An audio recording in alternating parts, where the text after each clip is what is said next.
Heavenly realm में आपके life में कुछ होगा, ऐसा कभी नहीं हुआ जीसस ने।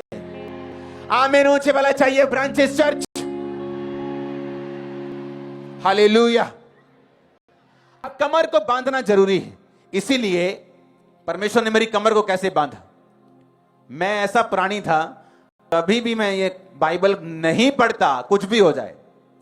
परमेश्वर ने मेरे डिप्रेशन को, जब मैं मसीह में आया, देखो जिस कारण मैं प्रभु में आया वो कारण हील नहीं हुआ।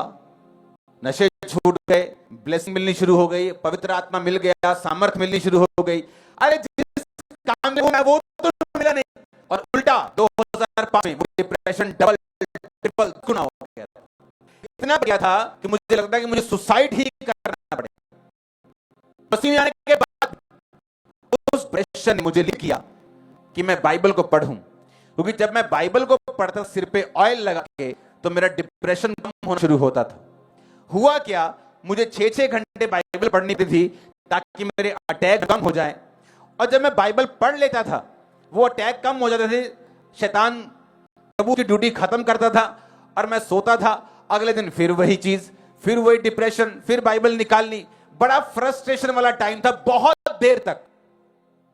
लेकिन हुआ क्या, मुझे वचन इतना याद हो गया कि जब कोई बहन, कोई विश्वासी मेरे सामने बैठता था और बोलता था कि मेरी लाइफ में ये प्रॉब्लम है, मेरी लाइफ में ये दिक्कत है, तो मैं उससे मुंह से बात नहीं करता था, मैं वचन निकाल लेता था जहां पे वो चीज लिखी होती थी, और उसे वचन से उसको बताता था कि तेरे लिए बाइबल में ये लिखा है, और लोग हील होते थे और डिलीवर होते थे।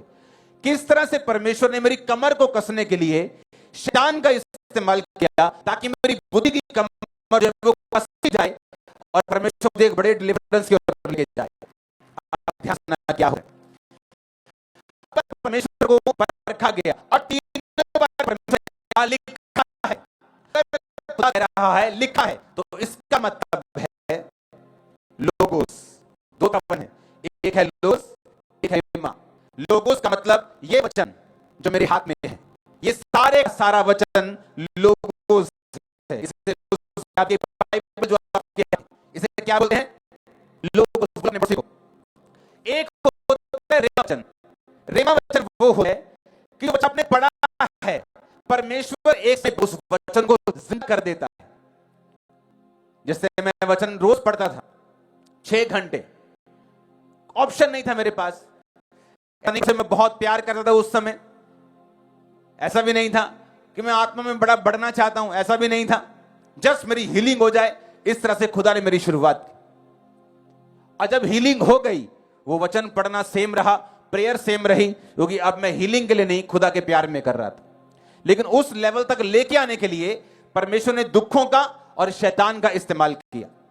अब ये वचन है, ये बोलते हैं लोगोस, यानी लिखा हुआ वचन। मैं रोज पढ़ता था 5 घंटे। एक दिन लिखा हुआ वचन मेरे सामने आया और मैंने पढ़ा, हे मेरे प्रिय भाइयों, ही आप बांधो, दृढ़ रहो, तुम जानते हो मसीह में की गई मेहनत कभी व्यर्थ नहीं जाती। 1 कुरिन्थियों 15 उसकी 58 आयत। जब मैंने ये पढ़ा तो ये रेमा वचन था। रेमा वचन यानी ऐसा वचन जो खुदा ने खास मुझसे बात की है मेरे छुटकारे के लिए। मुझे जैसे ये वचन पढ़ा, पवित्र आत्मा ने मुझे कहा, तुझे समझ आई क्या हुआ? मैंने कहा हाँ, मुझे मेहनत करने की जरूरत है। अगर मैं मेहनत करूंगा तो मेरी मेहनत व्यर्थ नहीं जाएगी। वो समय था जब मैंने 40 रोजे रखने शुरू किए। 1 साल में 1 बार खत्म, 2 बार खत्म, 3 बार खत्म, 4 बार खत्म, 5 बार। लगातार मैं रोजों में रहा और खुदा ने किसी दास के फेस से मेरे दर्शन में, मेरे विजन में आके मुझे उस डिप्रेशन से आजाद किया। 18 साल 17 साल हो चुके हैं, अब 18 साल हो चुके हैं उस डिप्रेशन को गए हुए। और खुदा ने मुझे बताया कि डिप्रेशन से किस तरह से आजाद होना है। और कैसे बताया मैं आपको बताता हूं। परमेश्वर मेरे सपने में आए अपने दास के फेस में, और परमेश्वर कहा, जो तेरे को डिप्रेशन है और जिस बात से शैतान तेरे दिल में वो डिप्रेशन डालता है, वो बात शब्दों में खुलकर परमेश्वर को बतानी शुरू कर। ये मेरे लिए बहुत तगड़ा भेद था, क्योंकि मैं मन में शैतान के साथ बहुत बहस करता था। डिप्रेशन के रोगी सुसाइड कर लेते हैं, कैंसर के रोगी सुसाइड नहीं करेंगे, उनको आस है कि कीमोथेरेपी से ठीक हो जाएंगे, चर्च में जाते तो प्रे से ठीक हो जाएंगे। डिप्रेशन के रोगी को कोई आस नहीं, उसे मालूम है नशे की दवाइयां काम नहीं करेंगी, काउंसलिंग काम नहीं करेगी, लोगों का भाई ठीक है तू ऐसा कर, तू वहां ध्यान लगा, कुछ काम नहीं करता, मुझे मालूम। लेकिन परमेश्वर ने कहा खुल के उन्हीं शब्दों में, चाहे वो गंदे शब्द थे, ऐसे शब्द जो बोले नहीं जा सकते, उन्हीं शब्दों में खुदावन शैतान मुझसे ऐसे बोलता है, इन शब्दों से प्रेयर शुरू कर। वो डिप्रेशन जा चुका था नैनो सेकंड के अंदर। अब हुआ क्या? शुरुआत कैसे हुई? कमर कसने से। कैसे? बुद्धि की कमर कसने। किससे? सत्य से। सत्य क्या है? वचन। आमीन। रेमा वचन मिलने से पहले, जो आपका रेमा वर्ड है, जो आपको छुटकारा देता है, उससे पहले लोगोस ऑफ लाइफ आता है। अब खुदा ने 3 बार शैतान को बोला। कहां से बोला? लोगोस से। लिखा है, वचन में लिखा है। लेकिन मैं आपको एक बड़ी गहरी बात बताने जा रहा हूं अभी। जब परमेश्वर ने मत्ती 4:4 में कहा ना शैतान को, it is written in the word, Logos में लिखा है, हां, कि आदमी अकेला रोटी से नहीं परंतु परमेश्वर के मुख से निकले एक एक वचन से जीवित रहे। आपको मालूम है ये वचन जो परमेश्वर यहां कह रहे हैं, वचन शब्द का परमेश्वर ने प्रयोग किया, ये वचन रेमा है, लोगोस नहीं। परमेश्वर ने कहा अगर तुम जिंदा रहना चाहते हो तो तुम्हें रेमा चाहिए, क्योंकि परमेश्वर का हर वो वचन जो हर एक रेमा जो खुदा के मुंह से निकलता है, उससे तुम जिंदा रहोगे। ऐसे लोग आज शरीर में जिंदा हैं, घर मरे हुए हैं, फैमिली के 4 मुंह हैं, भाई इधर, बहन इधर, बाप इधर, मां उधर, बेटी इधर, बेटा इधर, हस्बैंड इधर, मरे हुए हैं। फाइनेंस मरा हुआ, स्पिरिचुअल लाइफ मरी हुई। वो शरीर में तो जीवित है लेकिन वैसे मरे हुए। खुदा ने कहा अगर तुम्हें जीवित रहना है तो रेमा वचन कैसे निकलेगा? तुम जिंदा रहोगे।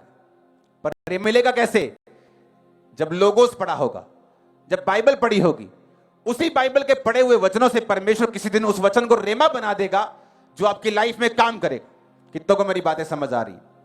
इसलिए खुदा ने कहा था कि जब तुम मेमने को खाओगे, तुम मेमने को कमर को बांध कर खाना क्योंकि जब कमर बांधी होगी, तुम्हारे कमर में यानी तुम्हारी बुद्धि में वचन भरा हुआ होगा, तो एक दिन परमेश्वर उस वचन को रेमा में बदल देगा और तुम्हारा छुटकारा है। मेरी बात तो समझ रहे? इसलिए खुदा ने कहा था इसको इंटरनेट पे डाल देना, तीनों शब्दों को, जहां पे परमेश्वर ने मत्ती 4:4 में ये लिखा कि हर एक वचन जो परमेश्वर के मुख से निकलता है, ये वचन जो परमेश्वर ने लिखा है, इस वचन ये लोगोस नहीं है। जो परमेश्वर ऊपर बात कर रहा है कि लिखा है वचन में, वो लोगोस है, और जो नीचे बात कर रहा है वो रेमा है। रेमा 4487वां शब्द, तीनों निकाल के रखो, स्क्रीन में दिखाओ। हालेलुया। अब फिर से वापिस, अभी मैंने वचन शुरू नहीं किया, वचन पे मैं आ रहा हूं। फिर से निर्गमन पे वापस चलते हैं। उसने कहा कि जब तुम उसको खा लोगे तो उसके लहू को लगाना, पांव में जूती पहने। आप किसी को जब डिनर पे बुलाते हो, आप ये नहीं बोलते भाई साहब आप जूती पहन लो, डंडा हाथ में ले लो, कमर बांध लो, लेकिन उसने कहा पांव में सुसमाचार के जूते, क्योंकि अगर वचन तुम्हारे कमर में, बुद्धि में आ गया है और तुम उसे टोटके की तरह नहीं, रियली बिलीव करके लेते हो, तो तुम उसके बारे में बात करोगे। जब मैं अपने काम पे, अपने टाइल्स के जो पेमेंट्स होती थी, जो दुकानदार हमसे उधार लेके जाते थे, तो पेमेंट लेनी जानी पड़ती थी होलसेलर्स को। जब पैसे लेने जाते थे तो उनको बताया जाता कि मैं क्रिश्चियन हूं, किसी भी बहाने से, चाहे मेरा छुटकारा कंप्लीट अभी नहीं हुआ था, लेकिन मैं ये जान चुका था कि यीशु मसीह जीवित परमेश्वर। अगर मैं जान चुका कि वो जीवित है, तो मैं अपने छुटकारे की वेट नहीं करूंगा कि मेरे बेबी हो या मेरी हीलिंग हो, मेरा वीजा आए तो मैं बात करूंगा। वो बंदा शुरू से बात करेगा, पहले दिन से बात करेगा, फर्स्ट डे से खुदा की बात करेगा। पांव में जूते पहनने का मतलब ये है। अगर तुम छुटकारा चाहते हो, जीसस के बारे में रोज बात करो। अपने पड़ोस से बोलो यीशु के बारे में बात कर, कभी कभी नहीं, रोज। हाथों को उठाओ, अंगीकार करो, मैं रोज खुदा के बारे में बात करूंगा। ऊंची आवाज में एक लाइन वर्शिप।